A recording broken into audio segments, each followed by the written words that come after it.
Well, I'm in my basement this time because it's really hot. Also, sorry that I'm late, and I may or may not be doing this by myself. This is gonna be great.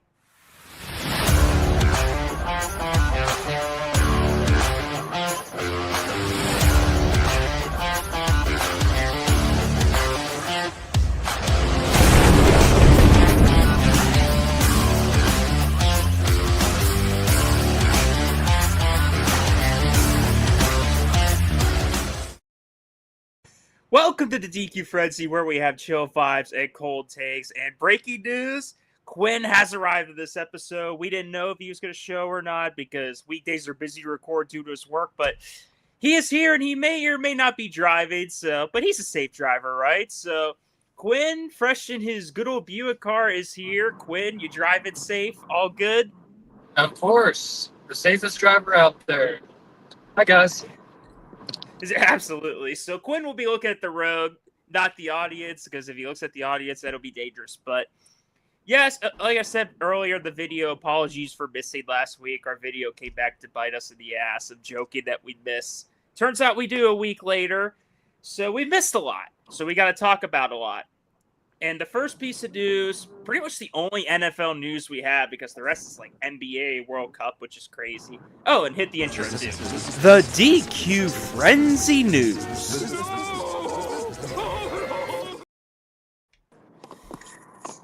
Players keep getting in trouble. Players keep being bad. And Terrion Arnold is the biggest example because the Lions released him this Monday. Now you're asking, why would they release a corner that was okay this year? Maybe not a star, but it was a good, solid piece that they need. Well, I'll tell you why. Because on June 24th last week, Arnold turned himself in following a 4-month police investigation into a kidnapping that happened in February 4th and a robbery at a Airbnb in Largo, Florida.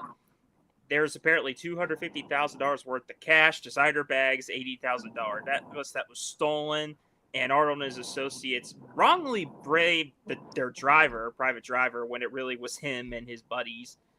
And Arnold allegedly coordinated and directed a plot, luring the driver and the 2 other men to an apartment where 6 of Arnold's associates held them at gunpoint, beat and pistol whipped them. Oh, Gemini, just giving us the great details that we want to hear. The legal stance on this. So Arnold faces 4 counts of kidnapping, 4 counts of armed robbery, and on Monday, a judge set his bond on a massive $1 million under strict house arrest in Tallahassee with 0 co-defendant contact. And like I said, after hours of the hearing, obviously the Lions got rid of him. What's next? What's next? Is a player going to straight up just kill somebody, OJ style? I mean, what's next? This is one of the worst off seasons for this type of news, from Rasheed to Jacobs to this now. And compared to the other two, Arnold, I wouldn't say is a superstar, but the Lions really, you could use him. And for him to do this is just, it's disappointing, but it's nothing surprising. So, Quinn, you got any thoughts on this kind of out of nowhere news when we heard about this? First is like, wow, really? Like, why? And then second, it's the Eagles were 2 years ago thinking about drafting Arnold, but we got Quinyon Mitchell, luckily. And Arnold went, I think, 1 or 2 picks later to the Lions after we took. So I am relieved that we got Quinyon Mitchell, not Arnold, because people are talking about, oh, Arnold's great for Eagles, the Alabama ties, But I'm definitely relieved we did not get him. Quinyon Mitchell is not off doing all of that. Thank the Lord. So, yeah, wild. Come on, dude, step it up. Well, who knows if he'll play in the league again? I always ask that, but we know. I mean, Henry Ruggs might be playing not this year, but possibly next year. So, yeah. What's accountability? NFL doesn't know that. But we're done with NFL stuff because the only news is like negative stuff. Now on to the NBA, because we normally don't talk about it besides the Knicks winning the title we mentioned. But there's been a lot going on. Free agency officially started late last night, but it hasn't been free agency that's been the talk. It's been the trades that have been the talk. This one was a little bit older, but Giannis on June 23rd got traded along with Bobby Portis to the Miami Heat, while Milwaukee got a whole lot on the deal. They got Tyler Hero, Kelly Ware, Jaquez Jr., the 13th overall pick, 2 future first rounders in 2031, 2033, and a 2030 pick swap. So Miami has no depth. It's him and Adebayo and a whole lot of nothing. Other news, LeBron James yesterday officially announced that he will not be returning for next season. His agent confirmed this. And the top 2 frontrunners are basically the Warriors and Cavs. It's basically them. I think I heard Miami be thrown in there, maybe the Wizards, but it's basically Golden State, the Cavs, or retirement. But he's probably going to play next year. This one, we literally just got minutes ago, maybe hours ago. The Celtics trading Jaylen Brown to Quinn's Philadelphia 76ers for Paul George, 2 first-round picks and 2 second-round picks. So really a player, just a bunch of picks, but Jaylen Brown is a superstar. And we know Jaylen Brown's history and the fraction with the Celtics and the live streaming complaining about the refs after the Sixers beat him. So I guess if you can't beat him, join him for Jaylen Brown. Yeah. Other news, a couple more. Ja Morant's headed west. The Grizzlies traded him to the Trailblazers for Jeremiah Grant and Chris Murray. LaMelo Ball heading to Minnesota. The Hornets traded him away and Josh Green for Naz Reid, an unprotected first-round pick in 2033, and 3 first-round swaps, 2028, 2029, 2030. And Kawhi heading back home. Kawhi is heading, or I wouldn't say home, but a team that he won a championship with the Toronto Raptors, traded away from the Clippers. I wonder if Kawhi just regrets leaving Toronto to begin with.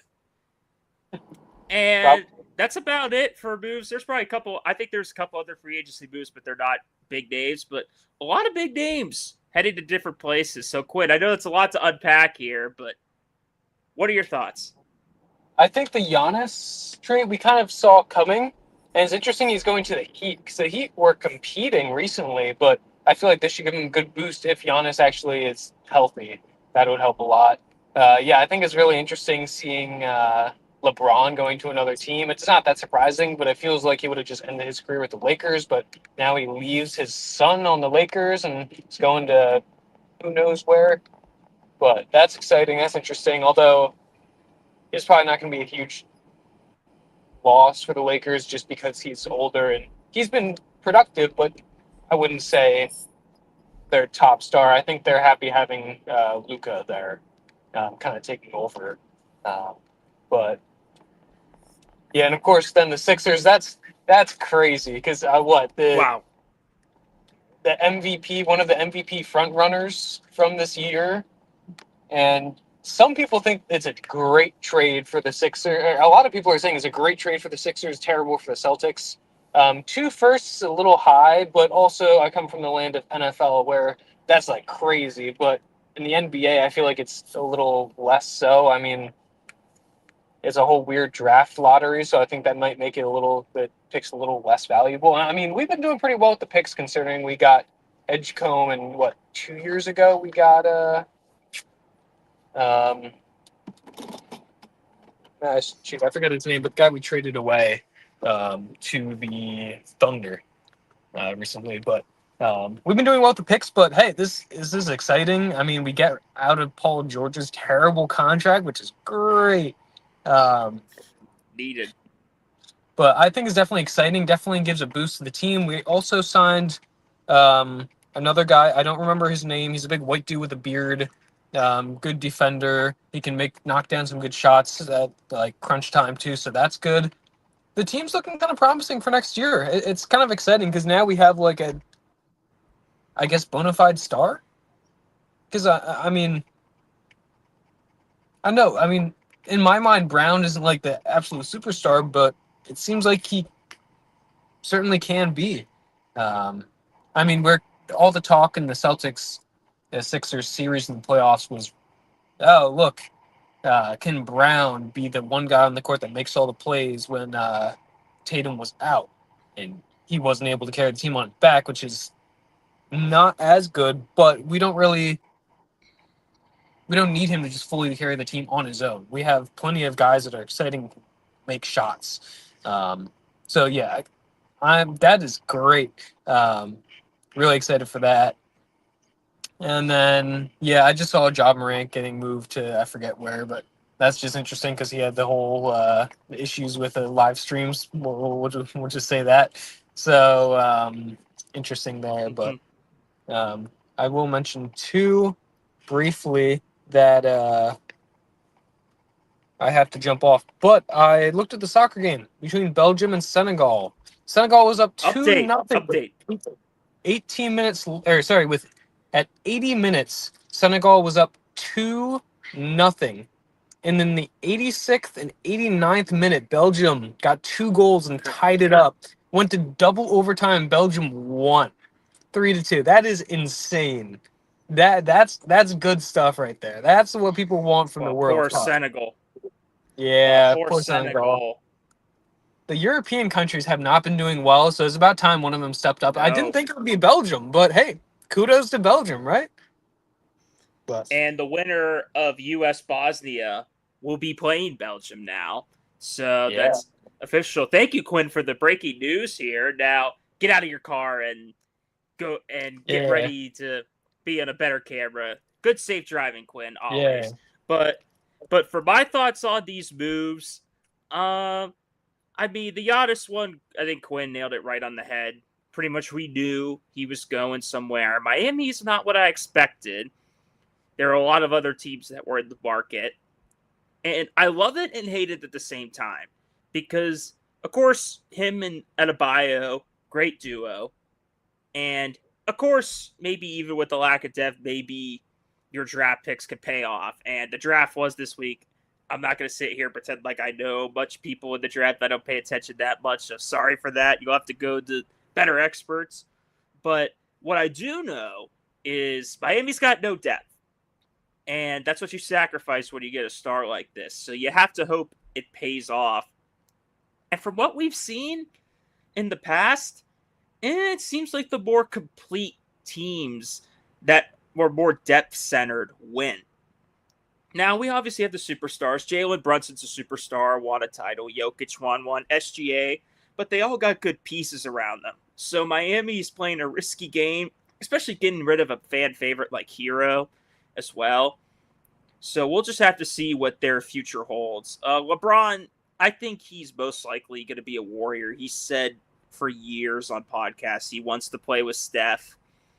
And Draymond and him are good friends as well. It's going to be the ultimate unction of a team. You might as well call the Warriors the unction because if you get Anthony Davis involved, which apparently that's what Draymond wants, I would rather bet my life savings on the U.S. winning a World Cup than the foursome staying together and staying healthy for a whole season because that ain't happening. LeBron's in his 40s, so he's obviously inevitably going to sit some games to be hurt. Anthony Davis, one of the most injury-prone guys we've ever seen. Draymond's body's been beat up. Steph is coming off a big injury. This isn't like it would have been 10 years ago with obviously would have been an already stacked team with KD joining. Imagine if LeBron would have joined. That would have been even more ridiculous. It doesn't hit the same as that. Are they playoff contenders? Yes. Not championship, though. I don't think a team like this could get past the Thunder and get past the Spurs. They missed the playoffs, don't forget, last year because of a Curry injury. And again, the lack of depth is hurting the Warriors as well. So, and the Brown one, I mean, good for Quinn and the Sixers. Pairing him up with Embiid would be great. Paul George was just a massive disappointment for them. And I'd say Brown is a superstar. I mean, I know he could be hot and cold in big time games, especially the past few years. But maybe a change of scenery is best for him because of their friction. And the others, I mean, Kawhi going back home. I mean, it's not the same Raptors team, but again, it doesn't hurt to bring back a guy that got you a championship. It seems like the Hornets wanted a culture change, getting LaMelo out of there, and the sad memories of the Hornets announcer. I forgot his name, but that dude trends all the time because he goes nuts when LaMelo or any of the players does something. We no longer get to see that, but yeah, I'd say it's a pretty even trade for them.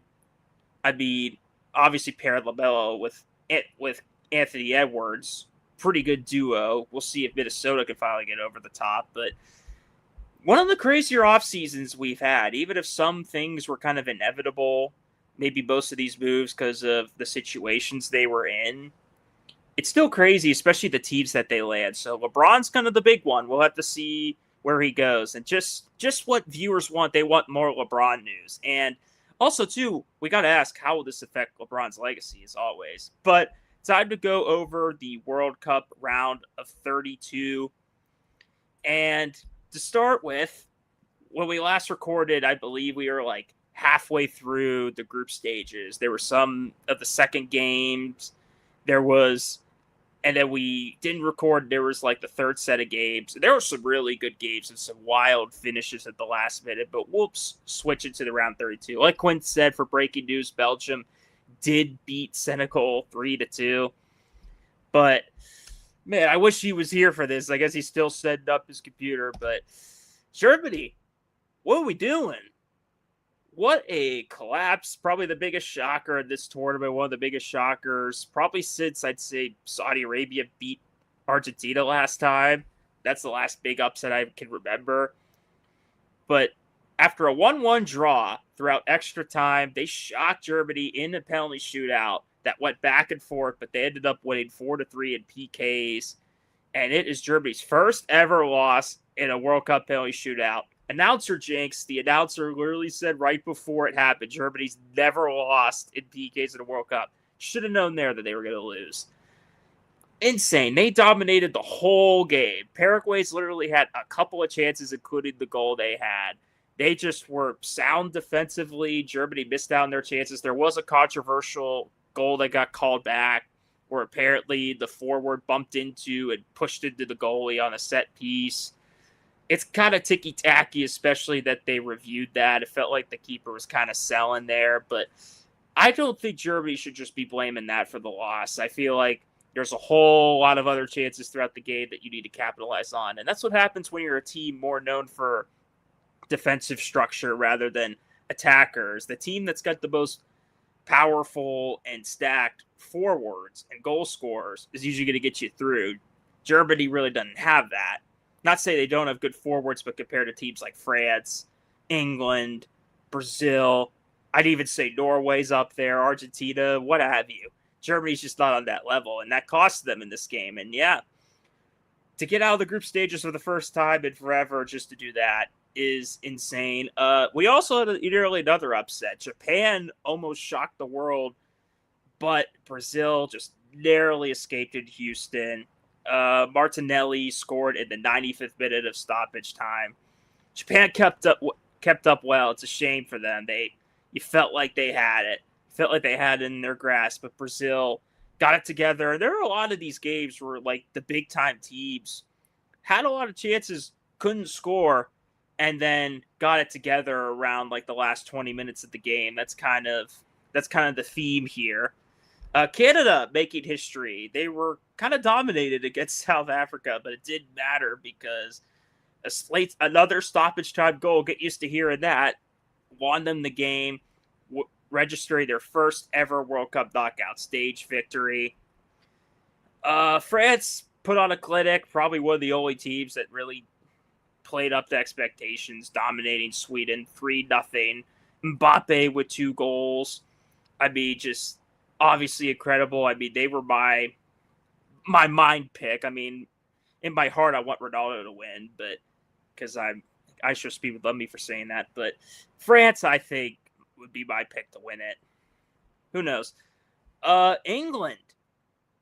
Oh boy, they got lucky. They got really lucky. They were down 1-0 to Congo for a long, long time.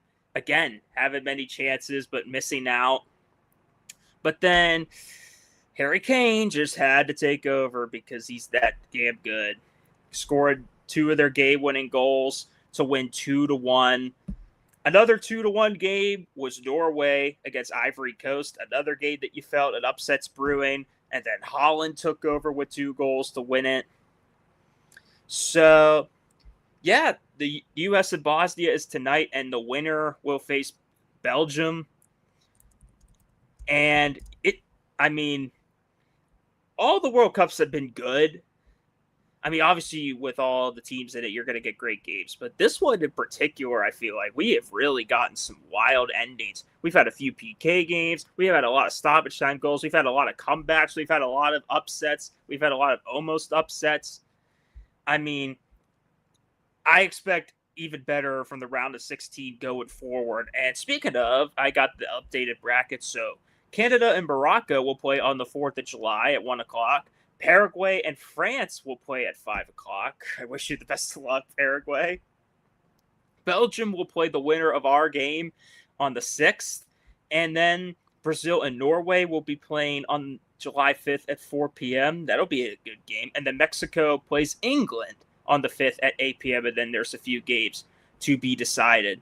So, yeah, kind of an epic World Cup so far. If Quinn comes back, we'll quickly get his thoughts on it. But, man, I was kind of skeptical with having more teams, having more groups. But at the end of the day, even the only negative I'd say is maybe some of the third games are kind of useless, like the US's, Argentina's, others. Didn't mean a whole lot, but it just also gives more small countries or countries that have never really been on this stage a good chance. And I think that's great for FIFA. That's great for the World Cup to see all these teams doing that. It's great to see the Congos of the world, the Ivory Coast, the other underdog teams, the Paraguays, to see all of them making history. That's what it's all about, right? And I think that's good for the countries. I love seeing the nations take over a bunch of cities. Like Norway's taken over New York and Boston with their row chant. We could never come up with a chant like that. Yeah, it's cool to see cultures collide in the best way possible. And yeah, I'm looking forward to it. But go US, baby, as always. I mean, this is the best team we've had in a long time. The one thing I will say, hydration breaks, terrible. It's obviously a PR move. Obviously for ad breaks. It's not to actually help the players out. Sure, maybe when it's 90 degrees and sunny, like it is right now in the U.S. in an outdoor game, they could use it. Not in air-conditioned stadiums or night games. Get out of here. Where someone said this in a comment I saw in a video. Amerification. It is the definition of Amerification and capitalistic and just ridiculous. We don't need it. It just gimmicks the game of soccer, but it's going to change. It's never going to change because they make more money off of it. I wouldn't be surprised if it continues to be a thing throughout other leagues. I hope not, but it's not looking good. So it's just a minor nitpick, but it's not necessary. I mean, fans boo it. That's how unnecessary it is. But anyway, while we wait for Quinn to come back, we might as well get into our next segment, and that is the divisional deep dive. And this week will be the AFC North. And you know what? We haven't played this. It's technically the predictions intro, but it's my show. I don't care. You stink! Absolutely terrible, man.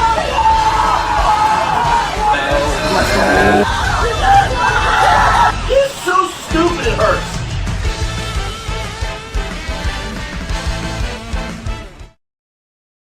And this week, we are doing none other than my division itself, the AFC North. We usually want to do it by order of what we think is the least competitive to the most. And I feel like the AFC North fits right in the middle because you usually expect the AFC North to be the most stacked division when you got Lamar and Burrow in that division. And some years it is one of the best divisions. But this year felt kind of weak because of the injuries to Lamar and Burrow. And my Steelers took advantage of that. Speaking of, we might as well start with the division champs, the 10-7 divisional champs. Boy, what a season. So, we are lucky to make the playoffs to begin with. If it wasn't for Tyler Loop, we wouldn't even be in that spot. And like I said, weak division all year. The Aaron Rodgers move turned out to not be as much of a disaster as a lot of fans thought. He played a lot better than he did for the Jets, but really wasn't an MVP for him. I mean, the dude's 40, 41. You shouldn't really be expecting that. Like, I honestly think he played the best he possibly could for his health and his age and for everything that's been going on around him. I think that's as good as he could play. I don't know if next year he's going to play like that, so we'll see. In the draft, though, we were going to get Lemon. We were going to get Mekhi Lemon to fill that void of a receiver, too, before making some moves in free agency. But the Eagles stole him from us. So we're stuck with Maxi Hedahor, who played good in college, but only for a few years. Really has not played football a whole lot. Did play against a lot of the top draft prospects. Played great. And also got wide receiver Jeremy Bernard out of Bama, which is one of my favorite picks.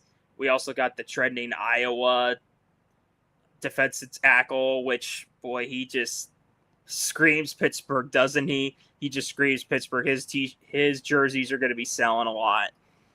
And, I mean, it's literally as simple as saying that the Steelers are basically going to me, just be the same old season as always. It just seems like 10-7, may make the wild card, may not.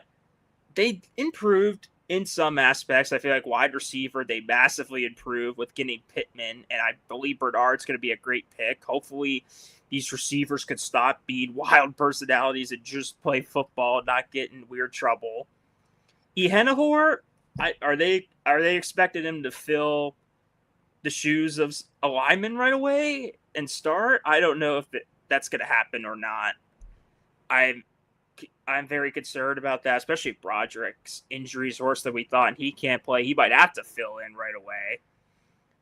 Yeah, I mean, I want to be optimistic, but when you make all these moves, it really doesn't matter to me if we can't figure out the quarterback position. And I know Drew Howard drafted him and Will Howard and Mason Rudolph aren't a great QB room.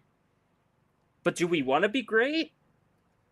I don't know. I mean, obviously the Rudies are never going to take. We've been saying this forever. But it'd be better to give a young guy a shot, and either maybe he exceeds expectations or we're bad and be good enough to get a draft pick. You don't make the Pittman move. You don't make all these moves in free agency to be a bad team. But the situation you're in with Rodgers, I think the ceiling and floor are just really close to each other. I feel like the ceiling is like, 11, maybe if we're lucky, 12 wins, and the floor is 8 and 9 wins. We want a floor lower than that. We do. We want to finally have a good enough pick for a really stacked quarterback class and just class in general next year. That's just not going to happen as long as Aaron's there. We'll see with new coach McCarthy if he can help better develop this offense. Finally, Arthur Smith is gone. So McCarthy will weirdly, despite not being technically the coordinator, will be by default our best play caller in a long time. But yeah, I just don't have much optimism for this season. Like I said, just screams like another 8 to 10 win season. Now the Ravens, man, they need to get it together because their window is like quickly slowed shut because I know Lamar got hurt, but man, to finish 8 and 9 when every year you got Super Bowl expectations, I definitely didn't pick them to go to the Super Bowl last year. Forget that. Is troublesome. Very, very troublesome. And Henry did great and Lamar did great when he played, but the injury costed them. They started the season horribly, and their defense was atrocious. That definitely was one of the key factors as to why their defense just wasn't as good as it was in previous years, and it costed John Harbaugh his job, which he was kind of on that Tomlin trajectory of, are they ever going to fire him? Are they just okay with keeping him around? And clearly that owner, listening to his press conferences, was not happy with what Harbaugh was doing. And Jesse Minter, good upcoming guy. That's always what you want to get in a new coach. We'll have to see how he does, if he could turn into a Mike McDonald type coach and shockingly get a team over the hump.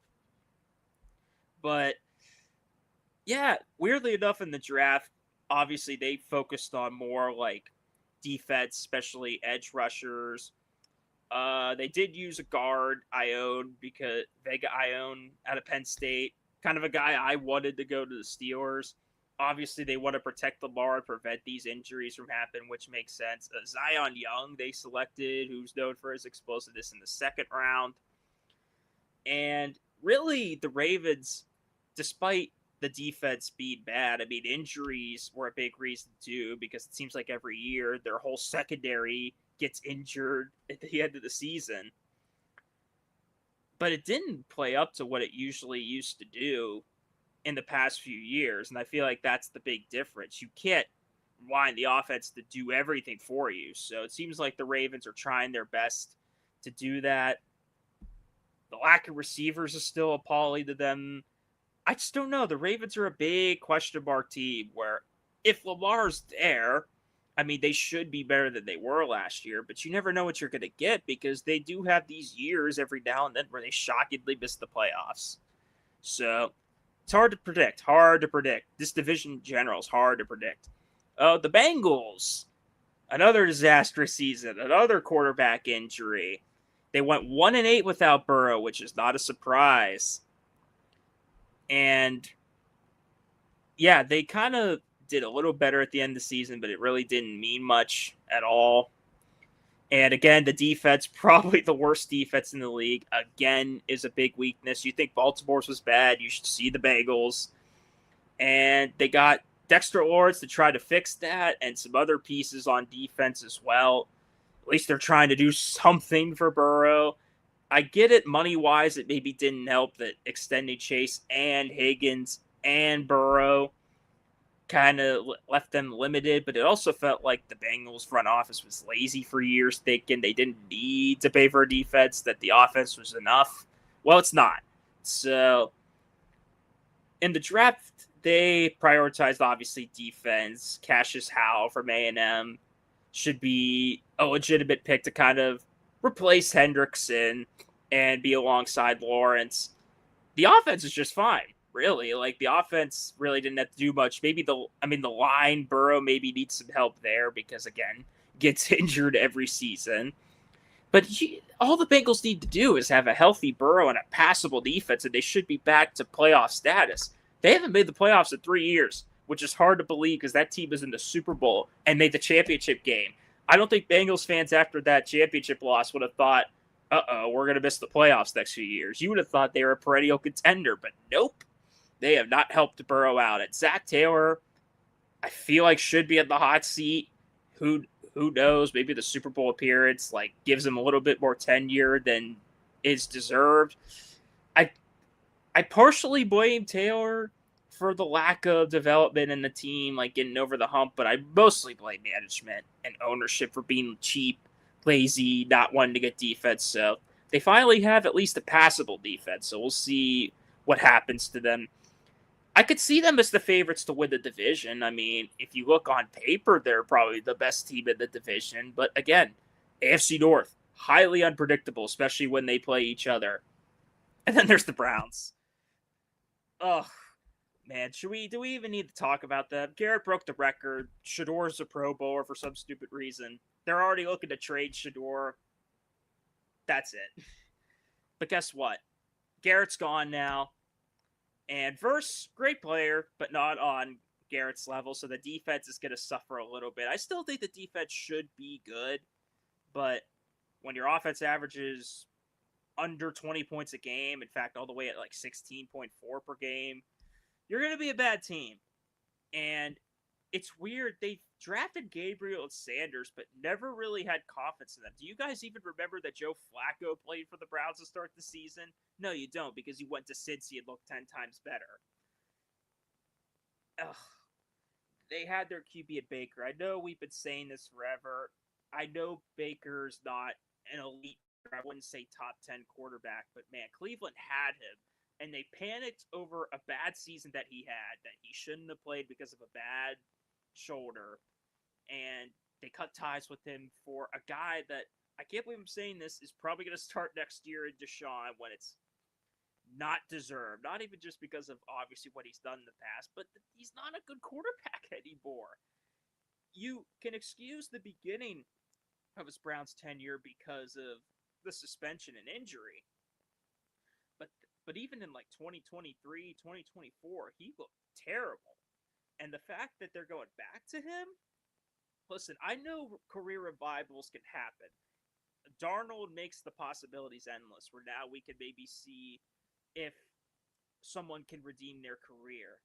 But it doesn't seem likely for Deshaun, who just doesn't have that same speed. He doesn't really run like he used to, just doesn't look the same. And the fact that that's your quarterback, again, I said this about the Steelers. Like, it doesn't matter how good your defense is or maybe the intriguing moves you made. I felt like they had a great draft with Concepcion and Fano and Denzel Boston.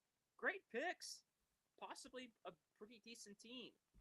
Doesn't matter when your quarterback's your ass. Doesn't matter. And yeah, I'm probably thinking Deshaun's going to start this year. I mean, they were saying it was supposed to be a competition between Watson and Shador, but the fact that Cleveland might already want to shop him and that they gave up on Gabriel basically, yeah, it's unfortunately Deshaun's team unless what Jacoby Brissett just doesn't want to play for Arizona, just hops on the Cleveland. Ugh, pretty much going to be more of the same for Cleveland this year. Don't really expect anything better from them. So they're kind of the child that everyone wants to forget about, while the other three are kind of the favorite children in the family. It's a toss-up between these three teams because everybody, including me, thinks the Ravens and Bengals are going to be in it. They're going to win. Either of them could win the division. They're going to be perennial contenders every year. Yet they seem to underwhelm every year. No one thought I didn't think the Steelers were winning the division last year. Like, on paper, it should be the Ravens and Bengals competing for the division. Steelers might sneak in a wild card at third. But I don't know. I don't know what's going to happen. I mean, if you want to put my money on it, as long as they stay healthy, I think Cincy will finally get over the hump and take the division, and Baltimore will be a wild card team ahead of them, and Pittsburgh will stick to the 9 to 10 wins. As of now, but again, I could change my mind in a few months. The AFC North is one of the most unpredictable divisions in the league. That's what makes it so great, but more just as much frustrating as well. So, yeah, just can't wait for the Steelers to win the division again at 10 and 7 and lose to the Texans again in the playoffs, because such is life. But now it is time to have fun here. Not sure if we're going to have Quinn back or not. I don't know if he's tried to, or maybe he's too busy. So maybe that was just a temporary appearance. So you're stuck with me, guys. Sorry. But we're still going to have some fun. And guess what? I got some new intros for these segments. So starting with Buddy D's Braid Freeze. Hit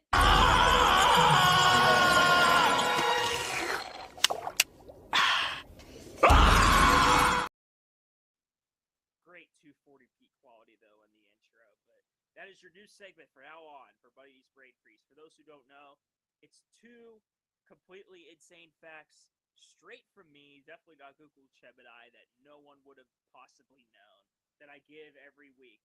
It's a shame Quinn's not here because usually he's the ooh, ah reactor, but now I'm just going to be explaining it to you, and you, the audience, has to basically go ooh and ah for everything I say. So first, we got the ghost-written Olympic gold all the way back to 1912.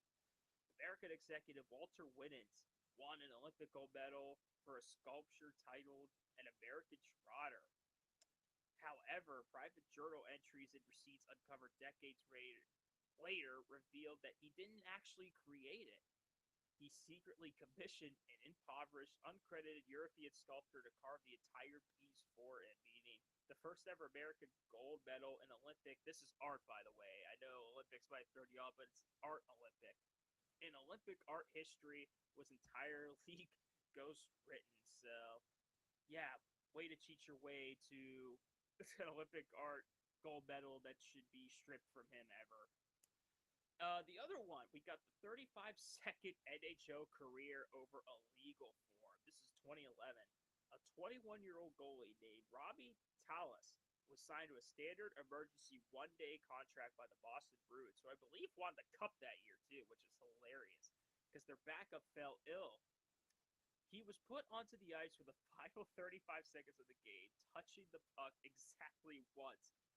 And the crazy part is he was legally banned from ever returning to the team the next morning because he hadn't completed his mandatory league paperwork, leaving him with the official career stats page of 35 seconds, 0 goals, but a 1,000 save percentage. So he's the greatest goalie in NHL history, technically, for 35 seconds. That is crazy. I've seen other teams have like emergency goalies in the past. I've seen it before, but one where they play for 30 seconds because, and technically it's like illegal, right? Because he never got his name. Like he was, because he didn't complete the paperwork. So it's crazy. The league, well, I guess the final 30 seconds, maybe Boston was winning by that point. Who knows? I don't know what game it was. But it's technically illegal what he did. So that's crazy to hear. And crazier enough that it was the Stanley Cup champions that did it too for that year. So just two insane facts for you. But I believe it is time for our final two segments. First, we've got the $15 to spend one again. Gonna have to do this myself because don't have my man buddy here to do that. But it is time for the $15 to spend. I'll just do one topic as usual. And the $15, and we got 4 categories. So $15 to spend for the group chat nightmare. And the first category is texting style. So my $1 that I have, for $1, they type everything in all caps, regardless of how casual the topic is. For $2, they laugh react to every single message, but never actually speaks or contributes. Couldn't be me. For $3, they spell every other word wrong. You have to spend 5 minutes deciphering whatever text they have. You can blame autocorrect on that too, especially if it's Apple. For $4, they send an actual wall of dense, unformatted text that requires you to hit read more. So they basically send like a paragraph of the text. And for $15, they send 15 separate one-word texts in a row instead of a paragraph nonstop buzzing. I mean, the spelling thing, I mean, it could be annoying, but like when you're texting, especially if you have autocorrect, it's kind of tough. I don't think that's a big deal. I mean,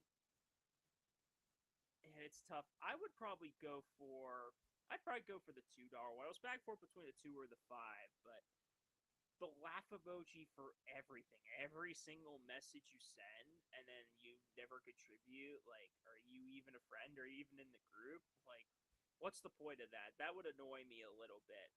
The one-word text would be annoying, but I don't know. You could easily scroll through and look at the words. I would go the $2. So I got 13 left in 3 more categories. The second one is the social planner. And for $1, the hype man apparently, for $1, the person in the group chat screams, "Let's go!" to plans, but disappears when it's time to book the reservation. Sounds like a cheap ass. For $2, they never reply or speak in the chat, but physically show up to wherever they go out to anyway. For $3, they constantly drop a maybe to every single invite and never commit. I see a little theme here. For $4, they cancel all the plans exactly 15 minutes before you're supposed to meet up. And for $5, they suggest the pregame or dinner spot, read every reply, and then go MIA for 4 hours. It's a little bit of a theme of kind of like backing out of plans, but just different situations. I feel like for the $2 one would be a little annoying, but it would kind of be like a nice, like, oh, surprise type thing. I would go with the $4 because when you cancel something at the last minute like that, when you're really looking forward to something, especially when you could have done it so much earlier, that kind of irritates me and it could irritate others. So I would definitely go for the $4. So I got 9 left, 2 more topics. First, we're going to start, third category, it's the petty financials. Again, the cheap people probably. So for $1, They ignored the Venmo request for 6 days straight until you had to send a second text. Ooh, never fun. For $2, they conveniently forget their wallet at dinner and promises you to Venmo you right now. Maybe you could combine the two in $1. For $3, they insist on calculating the exact tax and tip percentage for every person at the table. That's, I know, too particular. For $4, they request you for exactly $1.42 for their share of a shared pizza. What the heck? Gemini, what are we doing here? For $5, they order 4 drinks, leave early, and text request you for just a fair split of the apps.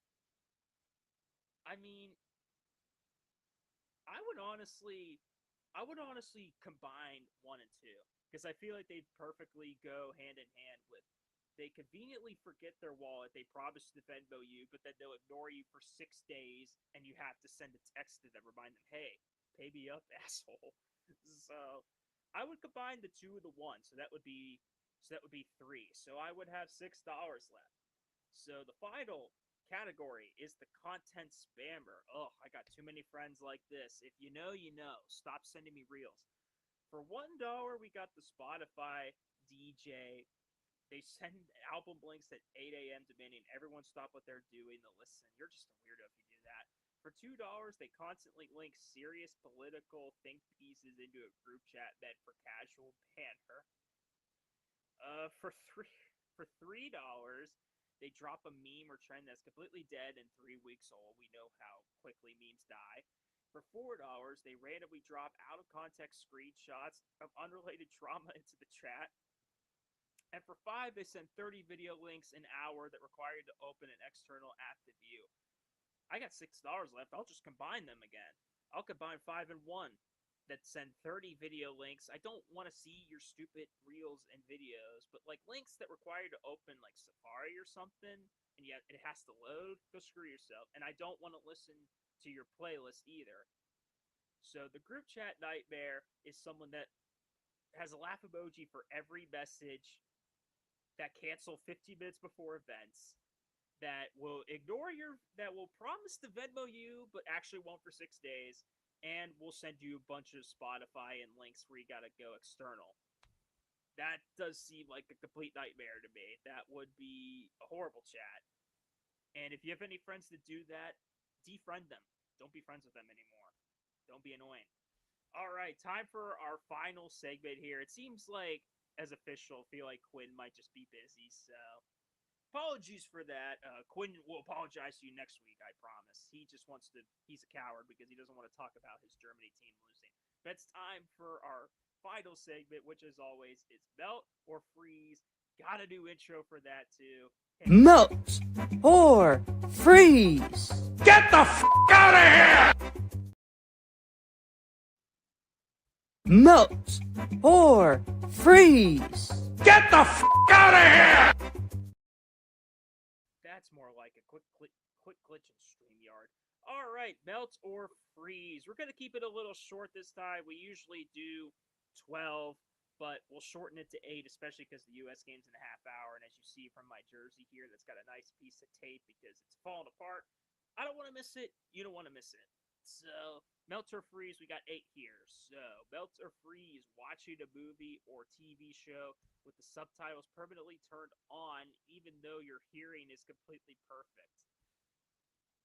I would say freeze. It's a little annoying to see that, especially if you can hear fine. But it wouldn't really affect me that much. So, it would be a bit of like an eye roll annoyance, but it's nothing I would be completely angry at. So I would say freeze for that one. I think it's fine. And just so you know too, what we've done for Melt or Freeze like the past few weeks were like so obviously like melts, like horrible, weird things. I tried to make it a little more like 50-50 and try to make you think about it rather than actually being clear, but we still want to be funny too. Anyway, melt or freeze, answering a phone call from a family member while sitting inside a semi-quiet local coffee shop. Might depend how you answer it. Are you leaving the table? Are you on speaker? Are you loud and obnoxious for it? It really depends on how you answer it. I'm just gonna say maybe if you stay seated, then that's an absolute melt. Like it's not that hard to just go outside or even walk a couple feet and just answer the phone. If you're just gonna answer it while your family's trying to talk, or if it's like a quiet coffee shop or a dead coffee shop, no one wants to hear you. No one wants to hear your call. So I would say it's 50-50, but depending on the situation, melt. Melt or freeze, another airplane one. We've had a lot of those. Boarding an airplane during zone 2 when your ticket explicitly says zone 4, so you're basically cutting the line because the gate agent isn't checking the boarding screens anyway. That's a melt. Don't do that. Don't do that. Wait your turn. I understand, especially for bigger flights, that can be painful to wait for your zone or wait for your particular type of people. But don't be an ass. Don't do that. Don't do that because you're impatient. That don't I don't even want to hear that that's a hack. No, don't absolutely not. Like no. Suck it up and wait like the rest of us. Melt or freeze, declining a formal wedding invitation from a casual acquaintance by sending a polite text back instead of mailing back the physical RSVP card. This one's tough because at least you're being respectful, but traditionally what you do is mail back. I would say people might disagree, but I would say freeze because I think as long as it's polite and you're sending a text back that you're like too busy and can't make it. I know maybe it's like, oh, breaking the tradition of the wedding. You have to send the RSVP back or whatever, which I don't even know if that's a thing. I think a text is just fine. If you're rude about it, that's different. Or if you don't say anything, like our $15, ignoring stuff, then that's different. But if you send a text, I think that's just fine. I'll say freeze for that one. Melt or freeze, asking the bartender to make it strong while sliding them a crisp $20 bill on your very first drink order of the night. I mean, if it's busy, I would say melt. I'm not much of a big drinker, so I'm not that in touch with the bar scene. But that to me, that kind of just seems annoying to do, especially if you're in a busy bar and sliding them a $20 bill. What thinking you're gonna just convince them to make a drink that yeah, and especially if they're not supposed to make a drink a certain way, it's like, oh, make it stronger. I'll give you 20. That's illegal for one for them to do that and to pressure people. So I would say that's melt. That just get more drinks or take a shot or do something else instead of just make it stronger with a $20 bill. That just seems petty. Melt or freeze, leaving your shopping cart entirely inside an empty parking space instead of walking to the coral. We've done this before, but this time only because it's completely pouring rain. I still think it's melt though, because if I mean you can run to it. If you have an umbrella or rain jacket, just suck it up. Don't I know it's raining, but don't do that. Don't just leave it in, especially when it's raining, when people might need to park to a grocery store. They don't want to see an open spot taken by a cart, especially if it's packed. Suck it up. Suck it up. Go out there and run like SpongeBob did in the dumpster at night. You got to do what you got to do. So just put it back where it's supposed to. All right, second to last, melt or freeze, keeping your outdoor sneakers on when walking through a friend's house because they have hardwood and you claim to have zero arc support. I could care less. That's especially if they say take your shoes off, or if they just prefer that. Especially outdoor sneakers, take them off. That just seems to be like house tradition. I'd say melt unless your friend doesn't care, but dude, you don't want to ruin their, especially hardwood floors. It'd honestly be even worse if it was carpet, but even hardwood, just be respectful. It's kind of like well, maybe not everyone's tradition, depends how you are, but just take your shoes off, man. It's not that difficult. And the final melt or freeze, and the final thing in this episode, is taking the very last slice of pizza at a casual party without loudly asking the room if anyone wants it first.